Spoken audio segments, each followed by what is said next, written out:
Sveiciens tev šajā jaunajā dienā un jaunajā nedēļā. Esmu Artūrs Avotiņš no Ģopšu ministrijas kalpošanas. Un šis ir vārds šai nedēļai. Un mēs zinām to, ka tad, kad mēs ļaujam Jēzum ienākt mūsu sirdīs, mūsu dzīvēs, viņš kļūst par mūsu glābēju, mūsu kungu un arī vislabāko draugu. Un ir pat tā, ka apustulis Pāvils, viņš pat saka tādus vārdus, ka nu vairs nedzīvoju es, bet manī dzīvo Kristus. Un līdz ar Kristu esmu krustā sists.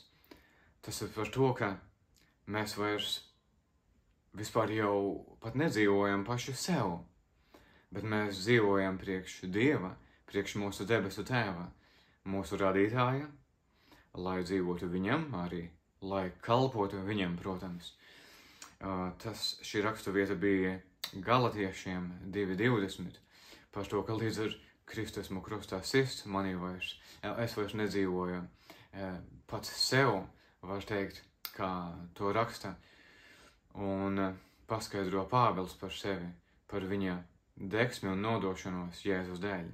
Bet, neskatoties uz to, ka pat ja mēs vairs nedzīvojam sev, pat ja mūsu dzīves vispār jau nepieder vairs mums pašiem, bet tomēr mums ir mūsu brīvā griba, mūsu domas.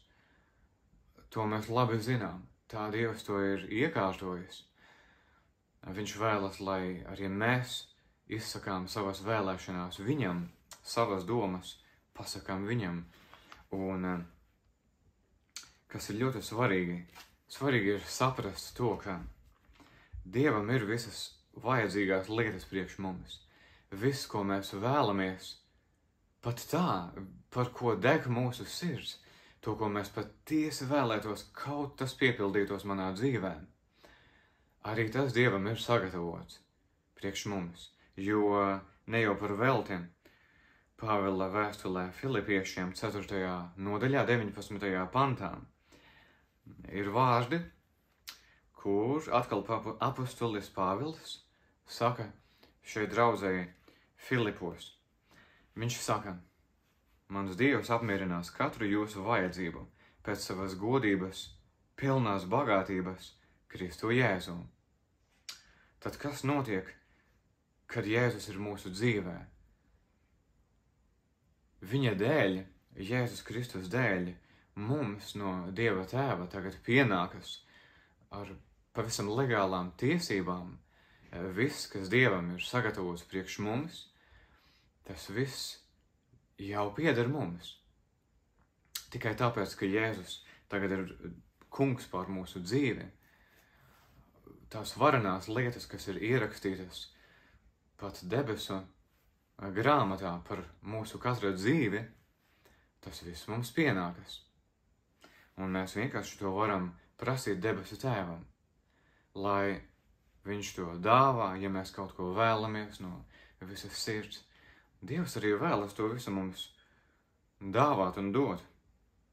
Mans Dievs apmierinās katru jūsu vajadzību pēc savas godības, pilnās bagātības Kristu Jēzu. Ir svarīgi pieņemt katru vārdu, kas ir nācis no Dieva, kā pilnīgu un īstu patiesību, jo tad, kad mēs ticam Dieva vārdam, tas arī manifestējas, kad mēs to izsakam skaļi, lasam, pasludinam skaļi, tad tas var sākt piepildīties, manifestēties mūsu dzīvē, jo Dieva vārds patiesi ir dzīves un spēcīgs. Es pavisam nesen dzirdēju, kāds sludinātājs savā svētrunā teica, viņš minēja par lietām, par situācijām, kad cilvēkam kaut kas neizdodas, un viņš jau meklē nākamo. Viņš minēja tādu piemēru savā svētrunā. Piemēram, cilvēks neatrada sev sievu, šī sieviete nekļuva par viņa sievu, tad tūlīt atradīšu citu variantu sev. Tādu piemēru viņš minēja. Bet tā vietā, lai mēs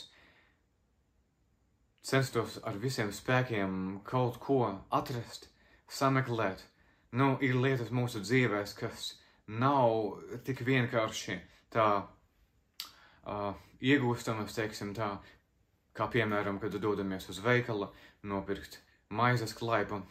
Šis ir labs, varbūt vēl atlaidē, jā, šo ņemu. Šis man īsti nepatīk, paņemšu kādu citu.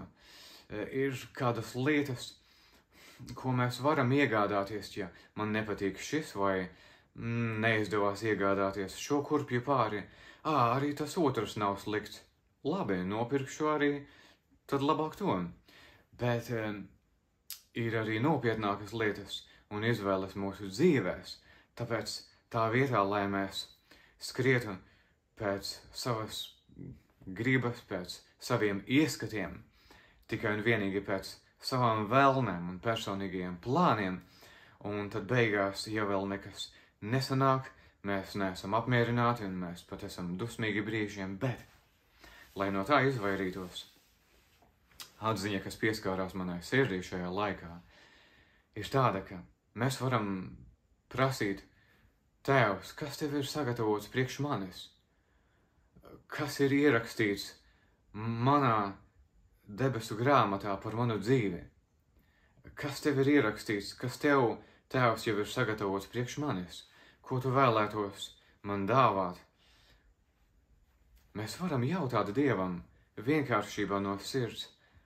Patiešām, kā viņa bērni, mēs varam viņam jautāt, jo viņš ir mūsu Tēvs, kurš mīl mūs ar mūžīgu mīlestību, kuram ir tikai labi plāni un labas domas un labas ieceres uz mums. Mēs viņam varam vienkārši jautāt, kas tev, Tēvs, ir sagatavots priekš manis pēc tavas godības pilnās bagātības Jēzu Kristu. Mēs to patiesi tā arī varam viņam jautāt.